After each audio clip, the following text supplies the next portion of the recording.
ప్రపంచంలోనే ఎంతో వింత.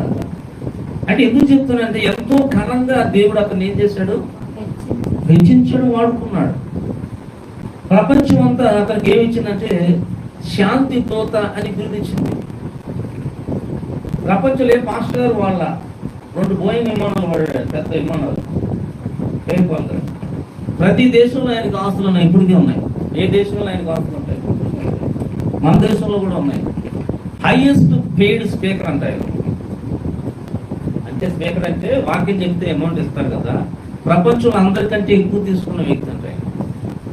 అలాగే అయితే టిఫిన్ చేసిన సరే కొంత అమౌంట్ ఇవ్వాలంట. అంటే ఆయన అలా కాదు, ఆ స్థాయికి ఎదిగిపోయాడు ఆయన. ఆయన తీసుకుంటాడని కాదు. చాలా మంది ఏం చేస్తారంటే, సార్ పెద్ద పెద్దలతో, సార్ మీతో ఒక ఫోటో దిగాలి సార్, ఏంటన్నారా, మీతో కాసేపు చాయ్ తాగాలనుకుంటున్నారు సార్ అని వాళ్ళు ఏం చేసేవారంటే, అడగకుండా ఏం చేసేవారంటే ఆయనకి ఏదో అమౌంట్ ఏంటంటే చేస్తూ ఉండేవారు. అట్లాగా చాలా బిజీ పర్సన్ అనమాట.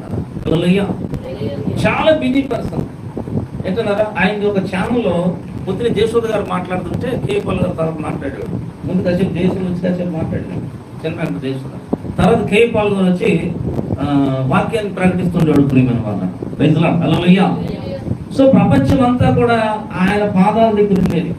ప్రపంచంలో నియంతలు అంటారు చూడండి. నియంతలు అంటే ఎవరి మాట వినకుండా లక్ష్య పెట్టకుండా ఉండేవారు కొంతమంది ఉన్నారు. ఆ దినాల్లో అయితే నీరు చక్రవర్తి, హిట్లర్, తర్వాత దినాల్లో చాలా గడాఫీ అని, వింటున్నారా, సద్దాం హుస్సేన్ అని కొన్ని పేర్లు ఉన్నాయి.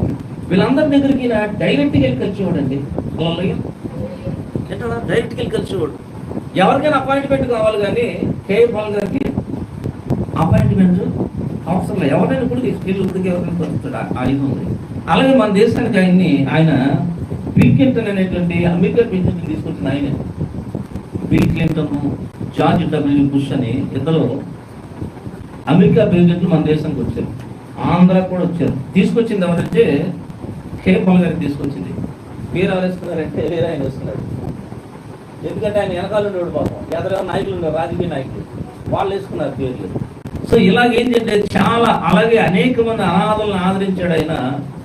ఆయన బోయింగ్ విమానంలో రైస్ బ్యాగులు, గోధుమ పిండి బ్యాగులు, ఫ్రూట్స్, బిస్కెట్లు, జ్యూసులు మొత్తం అన్ని ఆ విమానంలో ఉండే ఏ దేశానికి అయితే అందించాలనుకుంటున్నాడు దేశానికి తీసుకెళ్తా ఉంటాడు ఆయన.